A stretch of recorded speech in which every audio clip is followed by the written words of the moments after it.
পানিহাটি বিধানসভা নির্বাচন ক্ষেত্র এবারে স্বাভাবিকভাবে সারা পৃথিবীর বাঙালি এবং ভারতবর্ষের বাঙালি সবার দৃষ্টি আছে সেদিকেই। সেই পানিহাটিতে অভয়ার মা, যার দেহ মমতা বন্দ্যোপাধ্যায় অ্যান্ড টিম, মমতা বন্দ্যোপাধ্যায়, বিনীত গোয়েল, অভিষেক গুপ্তা, নান্টু, এরা সবাই মিলে প্র্যাকটিক্যালি তার বাবা মার অমতে দাহ করেছিলেন এবং তারপর পানিহাটির ঘোষ পরিবারের নান্টু বলেছিলেন ওয়েল ডান বয়েজ শ্মশানে। এবং তারপর রত্নাথ দেবনাথ, যিনি অভয়ার মা, তিনি চিতাভস্য রাতের অন্ধকারে গঙ্গায় যখন ভাসিয়ে দিচ্ছেন, কাঁদতে কাঁদতে বলেছিলেন যে আমার জীবনের সব সম্পদ আজ আমি জলে দিয়ে গেলাম। সেই অভয়ের মা এবার পানিহাটিতে প্রার্থী। পলিটিক্যাল ডোমগুলোর, আমি বলছি রাজনৈতিক ডোমগুলোর, শুধুমাত্র অভয়াকে তার দেহ চৌপাট করে, লোপাট করে, ছিনতাই করে নিয়ে গিয়ে দাহ করে ওয়েল ডান বয়েজ বলেও কাজটা শেষ করেননি। এখন অভয়ের মা যখন পানিহাটিতে নির্বাচনের প্রার্থী হয়েছেন, তখন তার ব্যানারগুলোকে, তার প্রার্থী পরিচিতির ব্যানারগুলোকে পুকুরের পানার জলে ভাসিয়ে দিচ্ছে। ভাবতে পারেন কত বড় নৃশংস, নির্লজ্জ, শয়তান ইতরের একটি রাজনৈতিক দল না হলে এটা কেউ করতে পারে। অভয়ের মা অবশ্য রুখে দাঁড়িয়েছেন। অভয়ের মা চোখের জল মুছে স্পটে পৌঁছেছেন, চোখে আঙুল দিয়ে দেখাচ্ছেন যে দেখুন রাতের অন্ধকারে ব্যানারগুলোকে পানা পুকুরের মধ্যে ফেলে দিচ্ছেন। আমাদের কর্মীরা আমাদের প্রার্থী পরিচয়ের নাম তালিকা দেওয়ালে লাগিয়েছিল, সেইটাকে পানা পুকুরের মধ্যে ফেলে দিচ্ছেন। স্বাভাবিকভাবে তিনি রুখে দাঁড়িয়েছেন এবং রুখে দাঁড়িয়ে শুধু তাই নয়, বলেছেন এরপর যদি ছেড়েন আমি আমাদের ব্যানার নিয়ে গিয়ে আপনাদের দেওয়ালে লাগিয়ে দিয়ে আসবো। তার কারণ আমি বিধানসভা নির্বাচনে জিতলে আমি আপনাদেরও জনপ্রতিনিধি হব। যে কথাটা তৃণমূল কংগ্রেসের কোনো বিধায়ক বলতে পারেন না। পানিহাটিটাকে বেচে চৌপাট করে দিয়েছে একটি পরিবার।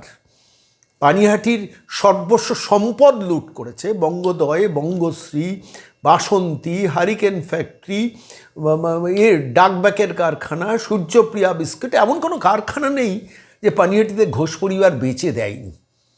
ঠিক সেই প্রেক্ষাপটের এবারে 2026-এর নির্বাচনে অভয়ের মার আর মুখোমুখি হতে পারছেন না এই সর্বস্ব লুণ্ঠনকারী একটি পরিবার। আশার কথা একটি, কন্যাহারা মা তার চোখের জল মুছে রুখে দাঁড়িয়েছেন, স্পটে পৌঁছেছেন।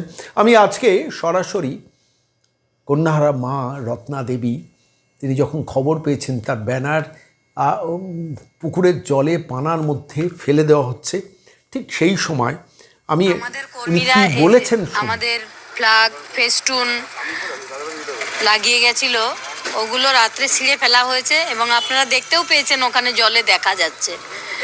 হ্যাঁ, জলে ফেলে দিয়েছে। তো আমি এর পরেও যদি ছেঁড়া হয় আমি দেখব, ভিডিও ফুটেজ দেখে তাদের দেওয়ালে লাগিয়ে দিয়ে আসবো। কারণ যারা ছিঁড়বে, কারণ আমি বিধানসভায় জিতলে তাদের পরিবারেরও মাদের বোনেদের সুরক্ষার জন্য আমারই লড়াইটা হবে। আমাদের কর্মীরা এই যে আমাদের ফ্ল্যাগ, আপনারা শুনলেন যে অভয়ের মা কি বলছেন, আপনারা শুনলেন। আচ্ছা বলুন তো, একজন কন্যাহারা মা, 31 বছরের ডাক্তার কন্যা, তার উপর শারীরিকভাবে ওইভাবে নির্যাতন করার পর, নৃশংসভাবে তাকে খুন করার পর ঝাড়গ্রামের মাটিতে দাঁড়িয়ে রাত 2টো পর্যন্ত জেগে বিনীত গোয়েলকে দিয়ে সেই দেহ মৃতদেহ লুট করানোর পর মর্গের সামনে নান্টু ঘুরছিল, মুরলীধরনরা ঘুরছিলেন, তারপর অভিষেক গুপ্তা এবং বাহিনী তারা সেই দেহ নিয়ে চৌপাট করে লুট করে নিয়ে দৌড়েছিলেন পানিহাটির মাটিতে। এবং তারপর অভয়ের বাবাকে ঘুষ দিতে চেয়েছিলেন মুখ বন্ধ করার জন্য অভিষেক গুপ্তা, উত্তর কলকাতার ডেপুটি কমিশনার অফ পুলিশ। এবং তারপর সেই দেহ নিয়ে গিয়ে পানিহাটি শ্মশানে নান্টু বাহিনী, পলিটিক্যাল ডোমেরা, তারা বডিটা দাহ করে বলেছিলেন ওয়েল ডান বয়েজ। তাতেও শান্তি হয়নি, এই পলিটিক্যাল ডোমেদের তাতেও শান্তি হয়নি। শেষ পর্যন্ত এখন অভয়ের মার ব্যানার পর্যন্ত ছিঁড়তে হচ্ছে। অভয়ের মা অবশ্য রুখে দাঁড়িয়ে গেছেন, গিয়ে নিজে হাতে করে আবার ব্যানার লাগিয়েছেন।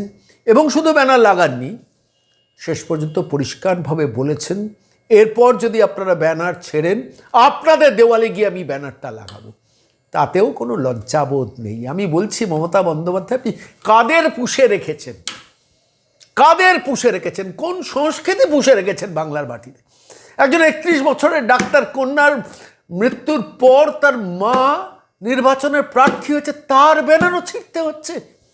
আর কতটা নিচের স্তরে আপনি বিলং করবেন, এই প্রশ্নটা বারবার প্রতিদিন, প্রতি ঘন্টা, প্রতি মিনিটে করব। অভয়ের মাকে আপনি ভয় পাচ্ছেন। অভয়ের মা যদি জিতে যায় তাহলে তো সারা পৃথিবীর মানুষ যেদিকে পানিহাটি কেন্দ্রের দিকে তাকিয়ে আছে। শেষ পর্যন্ত পরাজয় তো আপনার হবে। আপনি যদি ভবানীপুরে হারেন, আপনি যদি পানিহাটিতে হারেন, কোন মুখে রাজনীতি করবেন মমতা বন্দ্যোপাধ্যায়? আমি এই প্রশ্নটা রাখলাম আর কুর্নিশ জানাচ্ছি অভয়ের মাকে। এমনই কন্যা তো পানিহাটি চায়। কেন পানিহাটির মানুষ অভয়ের মাকে নির্বাচিত করবেন না? বারবার এই প্রশ্নটা আমাকে মনে নাড়া দিচ্ছে। এবং পানিহাটির মানুষের অগ্নি পরীক্ষার দিন কিন্তু এ মাসেই, এবং সেই পরীক্ষায় পানিহাটির মানুষকে উত্তীর্ণ হতে হবে। অনেক সহ্য করেছেন পানিহাটি, লুট বিক্রি, শুধুমাত্র গঙ্গা, বিটি রোড আর রেল লাইন ছাড়া সব বেচে দিয়েছেন এই পলিটিক্যাল ডোমেদের বাহিনী। এর বিরুদ্ধেই লড়াইটা কিন্তু অভয়ের মার।